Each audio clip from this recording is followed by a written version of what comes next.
Hello बच्चों, welcome back. आज हम करने वाले हैं इसका पार्ट 3। और इससे पहले हम इसका पार्ट 1 और पार्ट 2 कर चुके हैं बच्चों। एक बात बताना चाहता हूँ कि पिछले जो पार्ट 1 और पार्ट 2 किए थे उसमें हमने 30 क्वेश्चन के सेट लिए थे। इसमें भी 30 और इसमें भी 30 लिए थे, लेकिन आज हम इसके अंदर सिर्फ 15 लेने वाले हैं। क्योंकि काफ़ी बच्चों का मेल आया सर कि वीडियो थोड़ा बहुत लंबा होता जा रहा है, एक एक घंटे का होता जा रहा है और इवन 1 घंटे से ज़्यादा का भी होता जा रहा है। दैट्स वाई सर आप थोड़े थोड़े क्वेश्चन डालिए, पढ़ने का मज़ा भी आता है। सो डोंट वरी, मैंने इसमें 15 क्वेश्चंस ही लिए हैं और आज हम इन्हीं को सॉल्व करेंगे। एक एक क्वेश्चन को बड़े ही मज़ेदार तरीके से सॉल्व करेंगे। और जैसा कि मैंने आपको बताया था, ये प्रीवियस ईयर के सारे क्वेश्चंस हैं।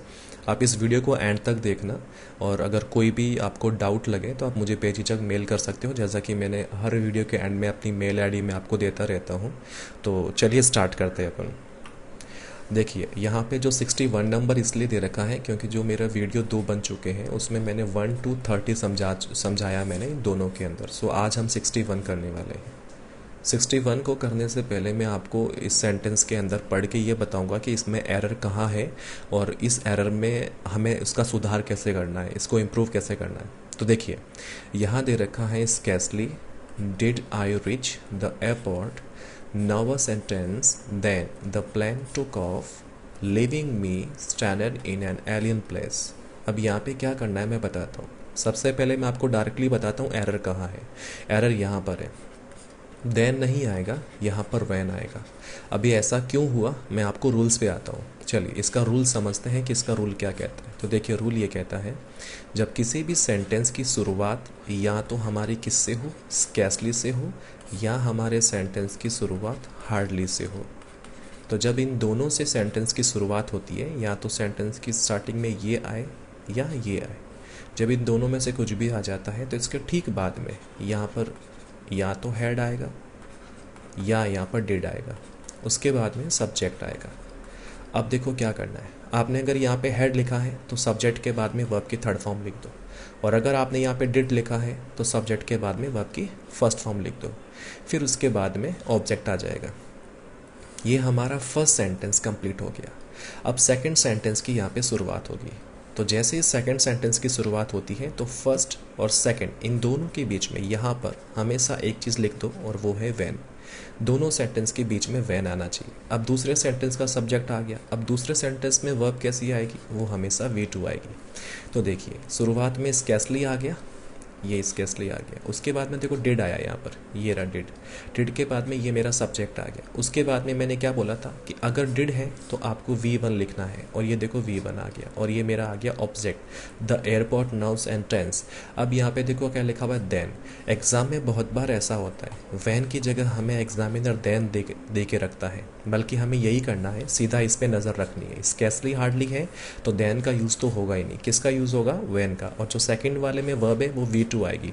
तो देखो इसका ये सब्जेक्ट हो गया, ये इसकी वर्ब हो गई, और ये सेकंड फॉर्म है। सेकंड फॉर्म क्यों है बताता हूँ, क्योंकि टेक क्या है, फर्स्ट फॉर्म है, टुक क्या है, सेकंड फॉर्म है, और टेकन क्या है, इसकी थर्ड फॉर्म है। दैट्स वाई यहाँ पे टुक दे रखा है, सेंटेंस ही। तो इसका मतलब एरर हमारे इस हिस्से में है। चलिए फ्रेंड्स आगे बढ़ते हैं। दे रखा है यहाँ पर 62, क्या दे रखा है, the power to cut distinguish between differences is the basis of science and art. ठीक है, ये दे रखा है। अब मैं सीधा आपको डायरेक्टली बताता हूँ यहाँ पर कि एरर कहाँ है। तो देखिए एरर यहाँ पे है, इस हिस्से में एरर है। क्यों एरर है बताता हूँ। किसी भी सेंटेंस में अगर वर्ब के तौर पर डिस्टिंग्विश लिखा हुआ हो तो उसके बाद में कभी डिफरेंस वर्ड लिखा ही नहीं जाता है, क्योंकि दोनों का एक ही मतलब होता है। अब हमें क्या करना है, इन दोनों में से इसको रखना है और इसको हटाना है। तो डिफरेंसेस अगर हटाएंगे तो बिटवीन भी हटेगा। इसका रीज़न बताता हूँ क्यों। रीज़न सिंपल सी बात है, देखो कैसे, कि जहाँ अगर बिटवीन का यूज़ होता है, हम सबको पता है अगर बिटवीन का यूज़ करना है तो बिटवीन का मतलब होता है दो के बीच की बात करनी हो तो हमेशा किसका यूज़ होता है, बिटवीन का यूज़ होता है। बिटवीन के बाद में उन दो का जिक्र होना चाहिए। किसका जिक्र है, ए है, बी है, बीच में एंड आएगा तो बिटवीन ए एंड बी ऐसा बोला जाएगा। यानी बिटवीन के बाद में कुछ ना कुछ दो जनों की बात होनी चाहिए। अगर वो दो नहीं है तो बिटवीन भी नहीं आएगा। तो देखिए अगर मैं सिर्फ डिफरेंसेस को हटाता हूँ यहाँ से तो यहाँ पे डायरेक्टली क्या रहेगा, इज। अब जरा इसको हटा के फिर बिटवीन के बाद इसको पढ़ के देखो कैसा लगेगा। The power to cut distinguish between is. अब बिटवीन इज तो आएगा नहीं, क्योंकि बिटवीन के बाद में कुछ और होना चाहिए। दैट्स वाई ये जो बिटवीन है ये डिफरेंस के साथ साथ में ही हट जाएगा। सो एरर यही है कि हमें बिटवीन हटाना है और डिफरेंसेस हटाना है। ये भी याद रखना है कि डिस्टिंग्विश और डिफरेंसेस कभी साथ में नहीं आते हैं।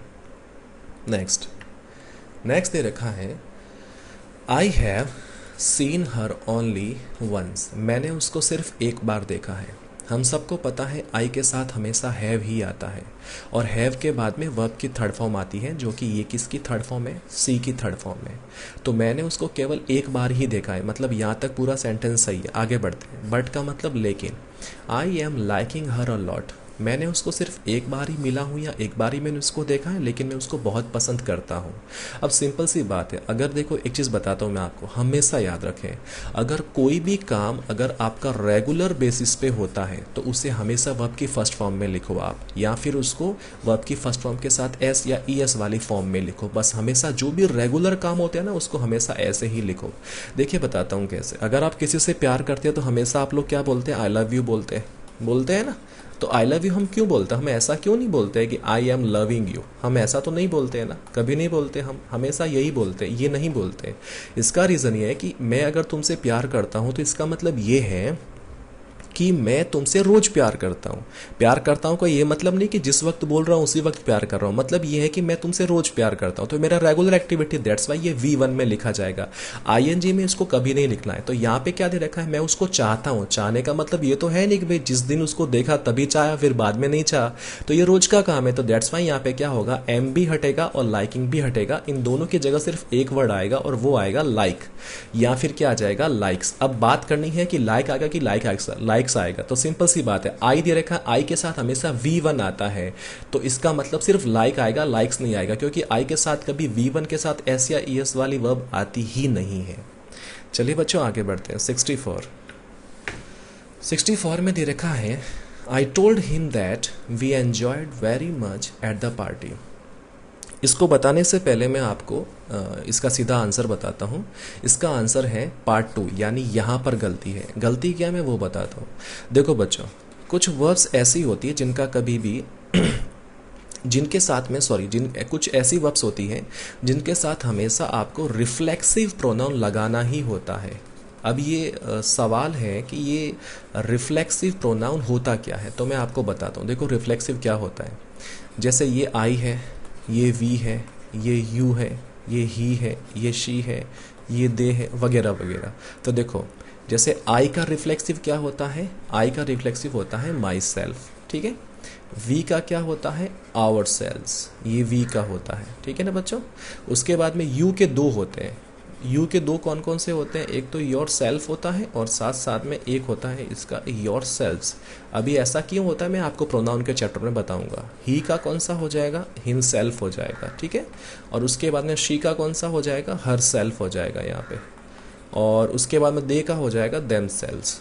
ये बस इतना याद कर लो आप, ठीक है। अब मैं बताता हूँ मैंने ये क्यों समझाया रिफ्लेक्सिव प्रोनाउन। तो सुनो, इसका रीज़न ये है कि कुछ ऐसी वर्ब्स होती है जिनके साथ आपको हमेशा रिफ्लेक्सिव लगाना ही होता है। कौन कौन सी ऐसी वर्ब्स है तो वो सुनो।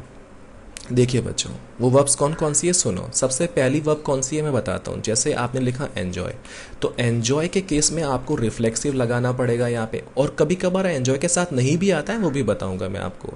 फिर उसके बाद में आ जाएगा अडेप्ट आ जाएगा, उसके साथ में भी आपको रिफ्लेक्सिव लगाना है यहाँ पर, है ना। तो और उसके बाद जैसे आ गया एब्सेंट आ गया, तो उसके साथ में भी आपको रिफ्लेक्सिव लगाना है। यानी रिफ्लेक्सिव का यूज तब होता है किसी भी वर्ब के साथ में जब इस वर्ब का असर सीधा सब्जेक्ट पर ही हो रहा हो, तभी हमें रिफ्लेक्सिव का यूज करना है। चलिए अब हम आते हैं क्या एंजॉय के साथ यहाँ पे रिफ्लेक्सिव आएगा कि नहीं आएगा। तो देखो बता देता हूँ। अगर एंजॉय वर्ड लिखा हुआ है, ये मेरा सब्जेक्ट है, इसके बाद में एंजॉय लिखा हुआ आ गया। एंजॉय के बाद में अगर यहाँ पर कोई भी प्रेपोजिशन आ गया, मान लो एट लिखा हुआ आ गया और फिर यहाँ पे कुछ भी वर्ड ऑब्जेक्ट लिखा हुआ आ गया, तो अगर एंजॉय के बाद में डायरेक्टली कोई प्रेपोजिशन आ जाता है तो हमेशा हमेशा यहाँ पर आप रिफ्लेक्सिव लगाओ। लेकिन अगर एन्जॉय तो लिखा हुआ है लेकिन उसके बाद में एट नहीं है, सीधा ऑब्जेक्ट आ गया, तब आपको यहाँ पे रिफ्लेक्सिव नहीं लगाना है। तो जैसा कि मैंने यहाँ पे देखा तो देखो एट आ गया, ये मेरा ऑब्जेक्ट आ गया, ठीक है, और ये मेरा एन्जॉय आ गया। तो हमें क्या करना है, एन्जॉय के ठीक बाद में रिफ्लेक्सिव लगाना है। तो हमें इस जगह पर रिफ्लेक्सिव लगाना है। अब सवाल ये कि रिफ्लेक्सिव कौन सा लगाएं, तो जो इसका वर्ब का सब्जेक्ट है उसी का रिफ्लेक्सिव लगेगा। अब यहाँ पे सब्जेक्ट कौन, वी है, तो वी का यहाँ पर क्या आ जाएगा, और वी का आ जाएगा यहाँ पर आवर सेल्स। तो यहाँ पे हो जाएगा I told him that we enjoyed our selves very much at the party. बढ़ते हैं अगले सवाल की तरफ।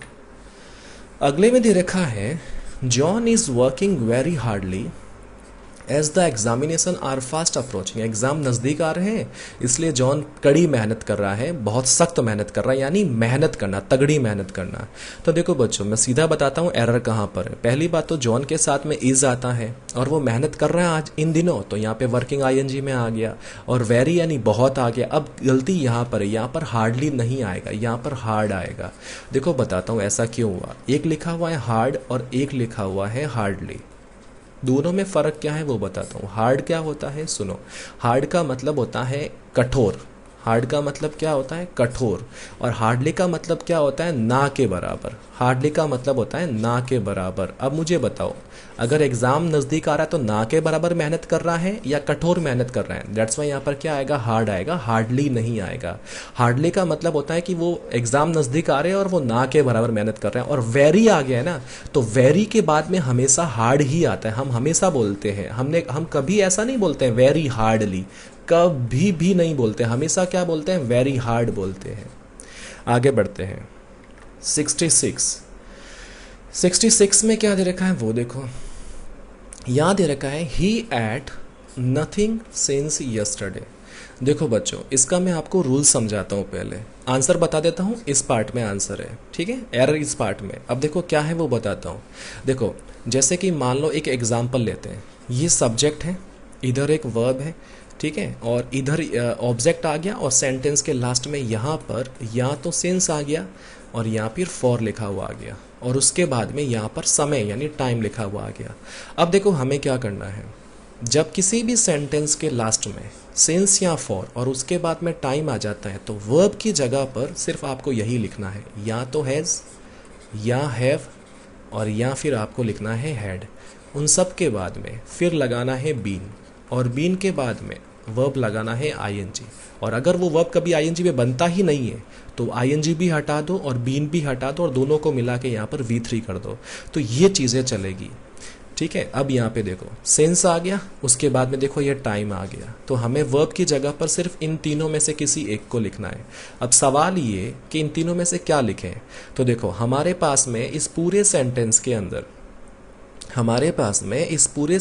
के अंदर यहाँ पर एक चीज़ हमेशा याद रखो कि अब यहाँ पे हैज़ और हैव और हैड तीनों में से एक लेना है। तो पूरे सेंटेंस के अंदर ये कोई इन्फॉर्मेशन हमारे पास में है ही नहीं कि वो बहुत पुरानी बात कर रहा है, जस्ट कल की बात कर रहा है। कल मतलब जो हाल ही में बीता हुआ कल है, तो इसका मतलब प्रेजेंट टेंस ही आएगा, पास्ट नहीं आएगा। ये हैड है ना, पास्ट परफेक्ट होता है, जो बहुत पुराना टाइम की बात करता है, जिसको काफ़ी लंबा वक्त हो गया। और यस्टरडे दे रखा है, इसका मतलब हम क्लियरली बोल सकते हैं कि लंबा टाइम तो नहीं हुआ है। अब सवाल है कि ही के साथ क्या आएगा, ही के साथ हैज़ तो आ नहीं सकता, ही के साथ क्या आएगा, हैज़ आएगा। तो हम यहाँ पर क्या करेंगे, देखो अब यहाँ पे लिखा हुआ एट किसका सेकेंड फॉर्म है, ईट का, तो ईट, एट और फिर आ जाएगा ईटन, ये थर्ड फॉर्म है इसकी। और इसका आईएनजी फॉर्म क्या हो जाएगा, ईटिंग हो जाएगा इसका, ठीक है। तो हम यहाँ पे क्या करेंगे, ही हैज़ बीन। अब मैंने बीन क्यों लिखा, इसका रीज़न बताता हूँ। बीन इसलिए लिखा क्योंकि ईट का ईटिंग बनता है, तो जब आईएनजी बनता है तो लिखो और फिर बीन लगा दो। ये V3 तो कब लिखते हैं, जब आईएनजी नहीं बनता है। तो ही हैज़ बीन और यहाँ आ जाएगा eating. This is the correction. आगे बढ़ते हैं। 67 क्या लिखा हुआ है, an experimental vaccine has brought glimmer of hope for the malaria researcher. बेटा मैं आपको एक बात बताता हूँ, हमेशा याद रखें ए और एन का यूज़ कब करते हैं और द का यूज़ कब करते हैं। देखो अगर कोई भी नाउन वो सिंगुलर में लिखी हुई है तो उसके साथ ए और एन का भी यूज़ होता है, और अगर कोई भी नाउन सिंगुलर में लिखी हुई है या प्लूरल में लिखी हुई है उसके साथ द का यूज होता है। लेकिन सवाल ये कि सिंगुलर के साथ में ए एन भी लगता है और द भी लगता है, तो अब बात ये कि ए कब लगेगा और एन कब लगेगा। तो बता देता हूँ, जब अगर फर्स्ट टाइम किसी की बात हो रही हो तो आपको ए या एन लगाना है। सेकेंड टाइम यानी जब आपको पता चल गया और बाद में फिर उसके बारे में ही बात हो रही है, यानी सेकेंड टाइम, यानी अगर सेकेंड ना लिखूँ मैं नेक्स्ट टाइम लिखूँ तो इसका मतलब वहाँ पे द आएगा। अब यहाँ पे लिखा गया है कि जो एक एक्सपेरिमेंटल वैक्सीन है उसने लाया है, क्या लाया है, ग्लिमर ऑफ होप यानी उम्मीद की किरण लाई है फॉर द मलेरिया रिसर्चर। अब यहाँ पे देखो ये जो ग्लिमर है ना ये एक नाउन है, ठीक है, और ये सिंगुलर भी है, सिंगुलर है और नाउन भी है। तो जब नाउन सिंगुलर होती है तो उसके साथ क्या आता है, ए एन या द आता है। अब सवाल तो है ग्लिमर के साथ में साउंड कॉन्सोनेंट का आ रहा है, तो कॉन्सोनेंट का साउंड आ रहा है तो क्या आएगा, यहाँ पे ए आएगा। वोवेल का साउंड नहीं आ रहा है, एन नहीं आएगा। द क्यों नहीं आएगा, क्योंकि पहली बार जिक्र हुआ है, नेक्स्ट टाइम थोड़ी जिक्र हुआ है। इस पूरे सेंटेंस में ग्लिमर का फर्स्ट टाइम जिक्र हुआ है, तो यहाँ पे द भी नहीं आएगा, तो सिर्फ क्या आएगा, अ आएगा यहाँ पर। बढ़ते हैं अगले क्वेश्चन की तरफ। अगले में लिखा गया है कि after making me wait for the 2 agonizing hours the great man called me and asked me what do I want। अब देखो यहाँ पे लिखा गया है कि 2 घंटे इंतजार करवाने के बाद में उस बंदे ने मुझे बुलाया और पूछा कि तुम्हें क्या चाहिए। देखो एक बात बताता हूँ, कोई भी सेंटेंस लिखा हुआ है, इस सेंटेंस में एक घटना का जिक्र हुआ है और इस घटना के बाद कोई भी जो दूसरी घटनाएं होती है, तो याद रखना जो टेंस इस घटना में हुआ है और इस घटना के बाद जो दूसरी घटनाएं हुई तो सब में पहले वाले के अकॉर्डिंग ही टेंस काम में आएगा। अगर पहले वाले में प्रेजेंट है तो बाकी सब में प्रेजेंट, और पहले वाले में पास्ट है तो बाकी सब में पास्ट, ऐसे चलेगा। क्योंकि जो हमारा मुख्य सेंटेंस है, जो मेन सेंटेंस है, उसी के बेस पर सारे बाकी सेंटेंस में टेंस चलेगा। तो देखो इस पूरे सेंटेंस का अगर ट्रांसलेशन करें तो हमें यह पता चलता है कि 2 घंटा इंतजार करवाया, पहले तो ये हो गया, 2 घंटे इंतजार करवाया और फिर उसने मुझे बुलाया। देखो यहां पे ये पहला सेंटेंस, उसमें उसने मुझे क्या किया, यहां पे बुलाया, फिर उसने मुझसे पूछा, आस्क, ये सेकंड सेंटेंस, इसमें उसने क्या किया, पूछा। तो देखो बुलाने के बाद उसने पूछा होगा, पूछने के बाद उसने बोला है कि अब तुम्हें क्या चाहिए, तो ये भी क्या होगा, पास्ट में होगा मेरा। तो इसके अंदर वर्ब कौन सी है, तो इसके अंदर डू आई वॉन्ट लिखा हुआ है। तो अब देखो पहली बात तो यहाँ पे क्या होना चाहिए वो बताता हूँ, डू का डिड करना पड़ेगा, और डू का डिड ना करो तो क्या करे, अब देखो बताता हूँ। तो सुनो, अगर किसी भी सेंटेंस में WH वर्ड लिखा हुआ है, लास्ट में फुल स्टॉप है, तो क्या करो, WH के ठीक बाद में सब्जेक्ट और फिर वर्ब लिखो। और अगर WH लिखा हुआ है और लास्ट में क्वेश्चन मार्क है तो पहले यहां पर हेल्पिंग वर्ब लिखो, फिर सब्जेक्ट और फिर वर्ब लिखो। अब देखो चूंकि हमें पता है कि ये WH से स्टार्ट हो गया, लास्ट में देखो क्वेश्चन मार्क भी नहीं है, तो हमें इसको इस हिसाब से अरेंज करना पड़ेगा। सॉरी, इसके हिसाब से गलती हो गई, इस हिसाब से अरेंज करेंगे हम। तो इस हिसाब से कैसे अरेंज करें, तो देखो मैं इसको एज इट इज यहाँ पे लिख रहा हूँ ऊपर वाले सेंटेंस को। तो वॉट का क्या आ गया, वॉट आ गया। सब्जेक्ट कौन है, आई आ गया, तो मैंने यहाँ पर आई लिख दिया। वर्ब क्या है, तो देखो मैंने क्या बताया, वर्ब को पास्ट में लिखना है। तो देखो कॉल्ड क्या है, V2 में लिखी हुई है। आस्ट क्या है, V2 में है, तो इधर भी वर्ब किस में आएगी, V2 में। तो वांट का ये मेन वर्ब है, इसका वांट का क्या हो जाएगा, सेकंड फॉर्म वांटेड हो जाएगा यहाँ पर। दैट्स वाई ये मेरा आंसर है। तो यहाँ पे हमें क्या करना है, व्हाट डू आई वांट की जगह करना है व्हाट आई वांटेड। बढ़ते हैं अगले की तरफ। अगले में क्या दे रखा है वो देखो, the ebb and flow of the tides are now understood. मैं बता देता हूँ पहले इसका आंसर किस में है, फर्स्ट में है। अब देखो इसको समझाने से पहले मैं आपको एक एग्जांपल देता हूँ, ताकि आपको एग्जांपल समझ में आ जाएगा तो ये सेंटेंस भी समझ में आ जाएगा। एग्जांपल में लिखा गया है यहाँ पर कि जैसे मैंने यहाँ पे लिखा द प्रोड्यूसर, मैंने यहाँ पे लिखा द प्रोड्यूसर एंड डायरेक्टर। मैंने क्या लिखा, द प्रोड्यूसर एंड डायरेक्टर, और यहाँ मुझे ब्रैकेट में इज या आर लगाना है, ठीक है। बाकी छोड़ो, मैंने नहीं लिखा, समझ जाना है हमको। और एक लिखा मैंने the producer and the director, ये लिखा मैंने। अब देखो बच्चों आपको क्या करना है वो समझाता हूँ, और यहाँ पर भी मुझे इज या आर में से कुछ भी लगाना है, ठीक है। अब देखो क्या करना है, सुनो, यहाँ पर भी एक नाउन है जो कि सिंगुलर नाउन है, इधर भी क्या है, सिंगुलर नाउन है, और सिर्फ पहले वाले के साथ में द लगा हुआ है। तो क्या करना है, जब दो सिंगुलर नाउन एंड से जुड़ी हो और पहली वाले के साथ में आर्टिकल का यूज़ हुआ हो, चाहे वो ए हो, एन हो या द हो, तो वर्ब हमेशा सिंगुलर वर्ब आती है, तो यहाँ पे इज आएगा। तो देखो अब यहाँ पर अगले पे बढ़ते हैं। यहाँ पर प्रोड्यूसर लिखा हुआ है, यहाँ डायरेक्टर। अब देखो यहाँ पे दोनों सिंगुलर नाउन है, ये भी सिंगुलर है, ये भी सिंगुलर है, लेकिन अब दोनों के साथ में आर्टिकल द का यूज़ हुआ है, तो अब यहाँ पे जो वर्ब है वो प्लूरल वर्ब आएगी। तो अब यहाँ पे क्या आ जाएगा, आर आ जाएगा।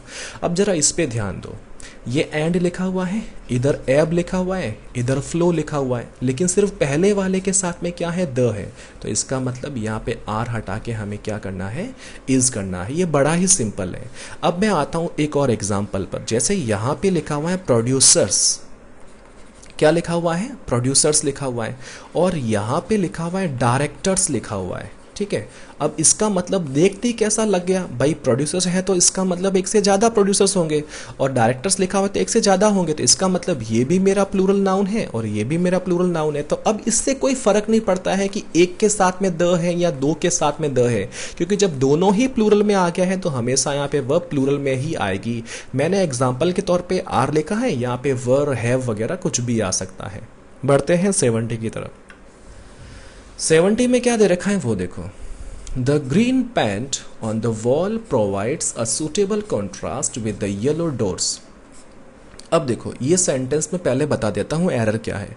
बच्चों इस सेंटेंस में कोई एरर नहीं है, ये ग्रामेटिकली पूरा सही सेंटेंस है, इसमें नो एरर है, लेकिन फिर भी हम पढ़ लेते हैं। तो देखो क्या लिखा हुआ है, the green paint on the wall, यानी कि दीवार पर जो ग्रीन पेंट है, प्रोवाइड्स यानी देता है। ये देखो एस आया ना, एस का मतलब हो गया ये वर्ब के V1 के साथ एस या ES वाली वर्ब है, और ये एस या ES वाली वर्ब हमेशा सिंगुलर वर्ब कहलाती है। और सिंगुलर वर्ब क्यों है, क्योंकि इसका जो सब्जेक्ट है वो भी कैसा होगा, सिंगुलर होगा। अब बात करते हैं सिंगुलर सब्जेक्ट कौन सा है। तो देखो मैंने बताया था ना कि वर्ब के पहले जो भी आपको पता करना हो कि वर्ब कैसी आएगी, तो सब्जेक्ट का पता कैसे करें, तो सेंटेंस पढ़ते वक्त जो भी पहला प्रेपोजिशन आए वहां आपको रुक जाना है। ये ट्रिक मैंने जो है पिछले वीडियो में बताई थी मैंने, कि कैसे पता करें कि लंबा चौड़ा सब्जेक्ट हो तो कैसे पता करें उसकी वर्ब कैसी आई थी। तो पिछला वीडियो आप देखना, उसमें सारी ट्रिक्स मैंने बता रखी है। एक वीडियो मैंने स्पेशली इसके ऊपर अलग से बनाया था कि कैसे पता करें किसी सेंटेंस की वर्ब क्या होगी, आप वीडियो देख सकते हो। तो मैंने क्या बोला, सेंटेंस पढ़ते वक्त जो भी पहला प्रेपोजिशन आए वहाँ पे रुक जाना है। ये मेरा पहला प्रेपोजिशन आ गया, मैं रुक गया। बैक जाना है, और बैक जाकर देखने कितने वर्ड्स हैं, तो काउंट कर लो, 1, 2 और 3 वर्ड्स हैं, बीच में कुछ नहीं होना चाहिए इनके। 3 वर्ड्स दे रखा है, ओके। अब क्या करना है, जो भी इसमें आर्टिकल है उसको हटा दो, यानी ए एन दी को हटा दो, हटा दिया। अब कितने बचे, 2, तो लास्ट वाले के अकॉर्डिंग वर्ब आएगी। लास्ट में कौन है, पेंट, तो पेंट्स नहीं है ना, पेंट सिंगुलर में है, दैट्स वाई यहाँ पे वर्ब की कैसी आ गई, सिंगुलर। अब प्रोवाइड्स क्या करता है, अ सूटेबल कॉन्ट्रास्ट करता है। सवाल ये, क्या सूटेबल के आगे आर्टिकल ए आएगा, तो देखो जब किसी भी वर्ड के लास्ट में ABLE लिखा हो तो बेटा वो एडजेक्टिव होता है, और अगर उस एडजेक्टिव के बाद में नाउन दे रखी है और वो सिंगुलर है, अब कोई फ़र्क नहीं पड़ता है कि वो सिंगुलर है या अनकाउंटेबल है वगैरह, यानी कि अनकाउंटेबल होगी तो भी चलेगा और काउंटेबल में भी सिंगुलर है तो भी चलेगा, और उसके आगे कोई भी एबल वाला एडजेक्टिव आ गया है तो उसके आगे आपको यहाँ पर ए या एन लगाना ही होगा। तो कॉन्ट्रास्ट क्या है, एक अनकाउंटेबल नाउन है मेरी, इसके पहले सूटेबल क्या आ गया, एडजेक्टिव आ गया, तो इसके पहले क्या आ गया, आर्टिकल ए आ गया, ठीक है। And with the yellow doors, पूरा सेंटेंस सही है। बढ़ते हैं बेटा 71 की तरफ। 71 में क्या है वो समझो, यहाँ दे रखा है, even today it is incredible to think, यानी आज भी इस बात पर यकीन करना थोड़ा कठिन है, that man have walked on moon, यानी इंसान चांद पर पहुंच गया, यानी इंसान चांद पर चल चुका है या चांद पर पहुंच चुका है। इस बात पर आज भी यकीन नहीं होता है। पहले मैं बता देता हूं एरर कौन से हिस्से में है। एरर है इसके पार्ट 3 में, यानी इस जगह पर एरर है। अब इसको समझाने से पहले मैं आपको एक बात बताता हूं। एक आपने वर्ड कहीं सुना होगा, उसे हम बोलते हैं सेलेस्टियल बॉडी। अब ये सेलेस्टियल बॉडी क्या होते हैं पहले वो समझते हैं। सेलेस्टियल बॉडी का मतलब होता है हमारे यूनिवर्स के अंदर जो हमारे ग्रह है, उपग्रह वगैरह होते हैं, उन्हें हम सेलेस्टियल बॉडी बोलते हैं। जैसे कि मैंने बोल दिया अर्थ हो गया, ठीक है, उसके बाद में जैसे मेरा सन हो गया, जैसे मेरा मून हो गया, ठीक है, ये जितने भी हैं, और भी इसमें ले लो आप, द मास ले लो, अगर जुपिटर कुछ भी ले लो आप, ठीक है, ये सारे सेलेस्टियल बॉडी होते हैं। तो याद रखना है जब भी सेलेस्टियल बॉडी लिखी जाती है तो उनके साथ में आर्टिकल द का यूज़ होता है। इसका रीज़न है, बताता हूँ क्यों।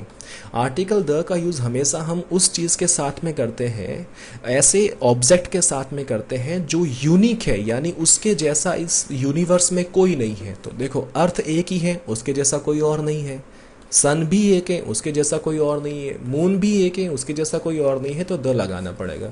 दैट्स वाई मून के पहले यहाँ पर क्या आ जाएगा, आर्टिकल द, तो द मून बोला जाएगा। चलिए बढ़ते हैं अगले सेंटेंस की तरफ।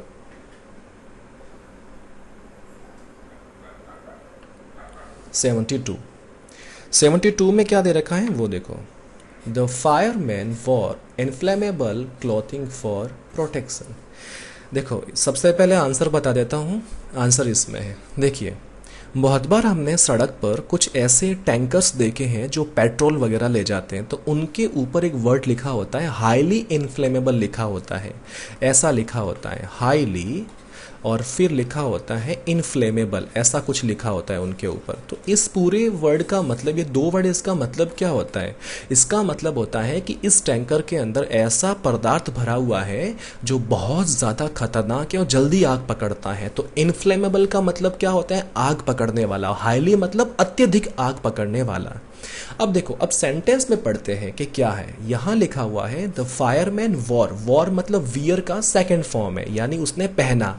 क्या पहना? Inflammable clothing. क्लॉथिंग का मतलब होता है क्लॉथ्स, कपड़ों की बात हो रही है यहाँ पर, ठीक है। तो यहाँ पर उसने बोला कि जो फायरमैन है उसने इनफ्लेमेबल क्लॉथ्स पहने फॉर प्रोटेक्शन। अब बेटा एक बात बताओ मुझे, अपनी सुरक्षा करने के लिए कोई इंसान इनफ्लेमेबल कपड़े क्यों पहनेगा? क्योंकि ये तो जल्दी आग पकड़ता है। तो इसका मतलब ये है कि इस सेंटेंस के अंदर ये वाला वर्ड नहीं आएगा, क्योंकि ये गलत है, ये कॉन्टेक्चुअली गलत है, मीनिंग के हिसाब से पूरा गलत लिखा हुआ है। तो यहाँ पे जो आदमी है फायरमैन, वो ऐसे कपड़े पहनेगा जो आग जल्दी नहीं पकड़ता है या आग पकड़ता ही नहीं है। तो ऐसे कपड़ों को हम क्या बोलते हैं? तो इसकी जगह पर आएगा यहाँ पर नॉन फ्लेमेबल। क्या आ जाएगा? नॉन फ्लेमेबल, ये वर्ड आएगा। नॉन फ्लेमेबल का मतलब होता है आग नहीं पकड़ने वाला। चलिए आगे बढ़ते हैं हम लोग 73 की ओर। 73 में beside food the pilgrims carried some medicine. Pilgrims का मतलब क्या होता है? तीर्थ यात्री, जो तीर्थ पर जाते हैं ना, उन्हें बोलते हैं पिलग्रिम्स बोलते हैं हम लोग। तो वे लोग क्या किया, उन्होंने दवाइयों के साथ साथ में खाना वगैरह भी ले गए। तो देखो सिंपल सी बात है। अब मैं बताता हूँ एरर किस में। हमारी पार्ट ए में एरर है, इस जगह पर एरर है। क्या एरर है? तो इसको समझाने से पहले कुछ बातों पे ध्यान देते हैं। दो वर्ड होते हैं बेटा, एक होता है बिसाइड और एक वर्ड होता है बिसाइड्स। दोनों में क्या फ़र्क है मैं वो समझाता हूँ। बिसाइड और बिसाइड्स में ये फ़र्क है कि बिसाइड का मतलब तो होता है पास में, पास में, और बिसाइड्स का मतलब होता है के अलावा। अब मुझे बताओ, सिंपल सी बात है, इस पूरे सेंटेंस को पढ़ने से क्या पता चलता है? इस पूरे सेंटेंस को पढ़ने से ये पता चलता है कि वे लोग दवाइयों के साथ साथ खाना या भी ले गए या खाने के साथ साथ दवाइयाँ भी ले गए। तो के साथ साथ का सेंस आ रहा है ना, के अलावा का सेंस आ रहा है कि पास में का सेंस आ रहा है? पास में का नहीं आ रहा है, इसमें आ रहा है के अलावा या के साथ साथ का सेंस आ रहा है। दैट्स वाई हमें बिसाइड्स का यूज़ करना है, तो यहाँ पे एस लगाना पड़ेगा। और ये क्या है बेटा, याद रखना, ये प्रेपोजिशन है, ठीक है। ये क्या है? प्रेपोजिशन है। बिसाइड और बिसाइड्स ये दोनों प्रेपोजिशन है। जैसे इसका एग्जांपल देता हूं, तो इसका हो जाएगा ही कैम, वह आया, एंड सेट, बैठा, बिसाइड हर, वो आया और उसके पास बैठ गया। तो यहाँ पे मैंने बिसाइड लिखा है, पास में बैठने का। मैं ऐसा थोड़ी लिखूंगा बिसाइड्स हर, उसके अलावा बैठ गया, ऐसा नहीं बोलते हैं, ठीक है। आगे बढ़ते हैं 74 की ओर। 74 में क्या दे रखा है देखो। Adults suffering chicken pox can develop all kind of complications. देखो गलती इस हिस्से में कहाँ है? यहाँ गलती है। बताता हूँ कैसे। इसको समझने से पहले कुछ बातों पे ध्यान देते हैं। इस सेंटेंस में ये वर्ड दे रखा है सफ़र। इसके अलावा मैं कुछ और वर्ड्स का जिक्र करता हूँ। जैसे लिखा हुआ है सेपरेट, एक लिखा हुआ है प्रिवेंट, ठीक है ना। तो ये कुछ ऐसे वर्ड्स हैं बेटा, ये सारी वर्ब्स हैं। ये सारी क्या है? वर्ब है। अगर ये वर्ब है तो याद रखना इनके ठीक बाद में आपको अगर कोई प्रेपोजिशन का यूज़ करना है तो हमेशा फ्रॉम का यूज़ करोगे। इनके बाद में ऑलवेज किसका यूज़ करना है? फ्रॉम का। देखो सफ़र फ्रॉम का मतलब क्या होता है? किसी चीज़ से पीड़ित होना। सेपरेट फ्रॉम का मतलब होता है किसी चीज़ से सेपरेट होना। प्रिवेंट फ्रॉम का मतलब होता है कोई काम करने से रोकना। तो इन सब के बाद में हमेशा फ्रॉम आएगा और फ्रॉम के बाद में जो भी वर्ब आएगी वो आईएनजी में आएगी। ज़रूर नहीं कि वर्ब हमेशा आए, नाउन भी आ सकता है। ठीक है बेटा। तो अब यहाँ पे देखो सफरिंग आ गया, किससे सफ़र कर रहे हैं? चिकन पॉक्स से। तो ये एक बीमारी है जो नाउन है, तो इसके बीच में यहाँ पर हमें क्या लगाना है? फ्रॉम लगाना है। दैट्स ऑल, ये हमारा आंसर है।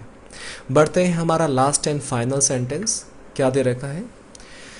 The well known pianist had to practice for several hours a day even after he rose to fame.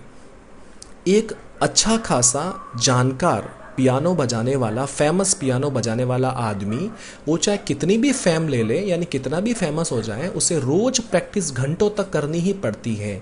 तो अब देखो बेटा एक बात बताता हूँ, दो वर्ड्स पे ध्यान दो। एक वर्ड दे रखा है प्रैक्टिस जिसमें एस लगा हुआ है, और एक वर्ड और दे रखा है प्रैक्टिस जिसमें हमारे सी दे रखा है यहाँ पर। इन दोनों में क्या फ़र्क है बताता हूँ। प्रैक्टिस होता है वर्ब और ये वाला प्रैक्टिस होता है नाउन। तो हमेशा याद रखना अगर आपको वर्ब के तौर पर आपको काम करना है तो आप क्या करोगे? इसका यूज़ करोगे। समझ में आ गई बात? तो यहाँ पे क्या दे रखा है? हैड टू, और टू के बाद हमें वर्ब लिखनी है यहाँ पर, तो इसकी जगह पर एस लिखना पड़ेगा, यानी इस पूरे को चेंज करना पड़ेगा। चलो बच्चों, ये हमारा आखिरी सेंटेंस था। आज के लिए इतना ही करते हैं, और अगर ये वीडियो आपको पसंद आया हो तो प्लीज़ इसे लाइक करें, सब्सक्राइब करें और अपने फ्रेंड्स के साथ शेयर करें। Good luck, thank you so much.